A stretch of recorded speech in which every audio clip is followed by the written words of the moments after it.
Poppy here. Caffeine BS for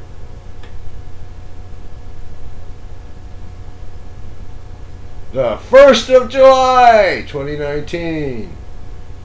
I just recorded What's in Alaska Heater 1, and freaking Java updater decides it wants to update. I'm not online. I'm recording. It kills my recording. I freaking hate Java.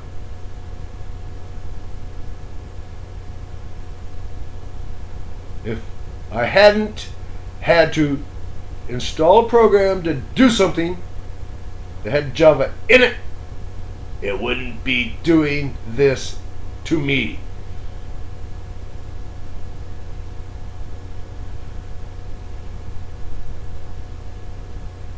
That's the problem with the computer world. Everyone's out there to fuck everyone else.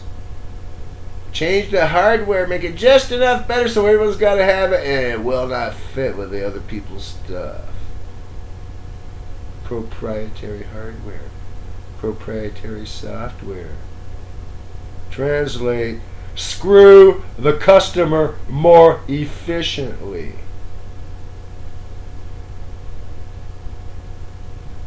Microsoft wants to update all the crap in my operating system here. They don't support this operating system, yet they want to update. No. Bill wants to play around on my hard drive, see if there's anything he wants to download.